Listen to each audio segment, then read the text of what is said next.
You will hear about the African Union. Yes, it exists. But what is the effect of the African Union in reality? We cannot talk about integration in the theme and not talk about the African Union. Because it is this organization that should unite us, create real integration. But we regret to see these wars that persist on the African continent, killing millions of young people. And that this organization, which has heads of state, with armies, is unable to organize itself to support certain countries.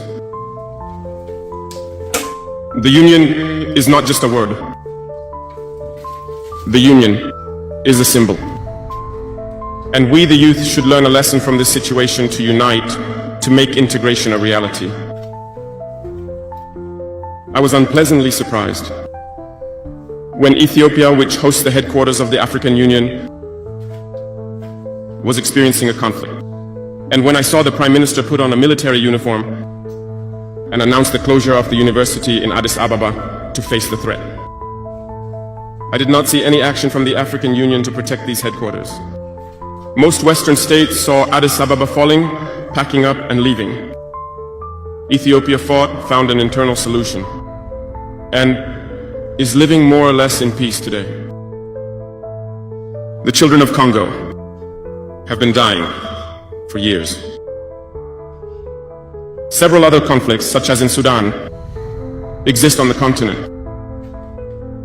We would have liked to see the African Union generate the forces and all the necessary strategies to support these states so they can regain peace. For nearly 10 years, the Sahel has been the theater of international terrorism. But we see no support from these organizations to find a solution to this problem. Worse, a few days ago, a country foreign to Africa openly announced having supported and participated in a cowardly terrorist and barbaric attack against the forces of our confederation in Tinsawadden. The African Union did not utter a word to condemn this interference by a state outside of Africa in the internal affairs of our states. I would like them to hear this and therefore break their silence and take action so that the youth can believe in the African Union. Alright guys, thank you for being with us. Thank you for coming back on board. This is Pillars of History. We are very grateful to be with you. I'm Ice Frank, your host on this channel, being with us. Thank you. Yeah, today we are on frustration of Captain Ibrahim Traoré towards the African Union. Captain Ibrahim Traoré, I think you have seen the introduction.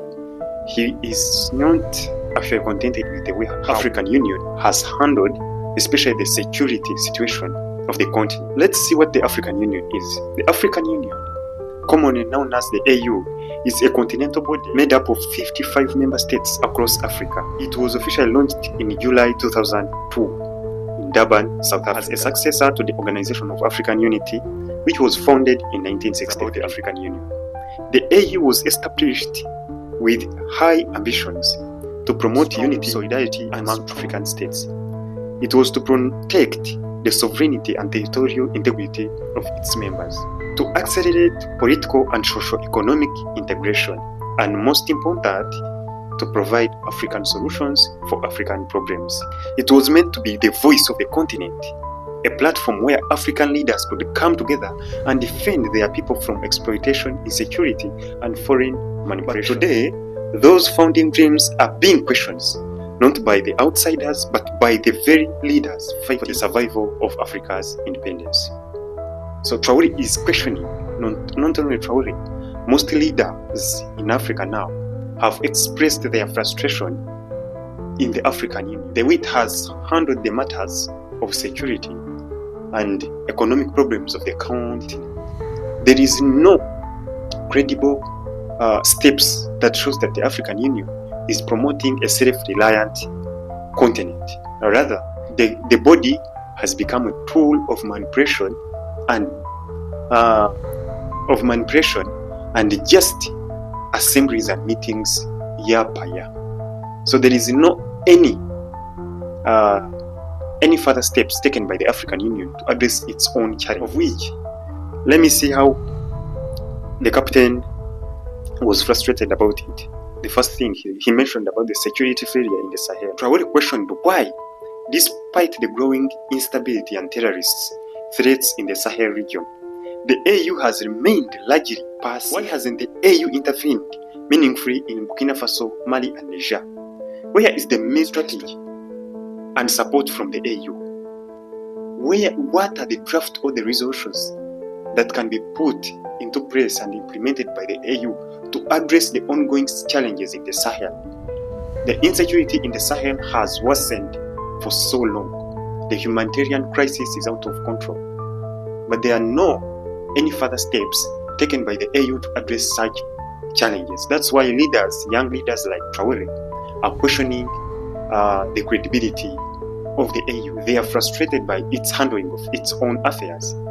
The AU is a body that is supposed to be the one addressing all such challenges, like the way we see the European. But instead, it has turned its back and it is actually becoming a tool of manipulation and a tool of control towards its member states, of which this is not good.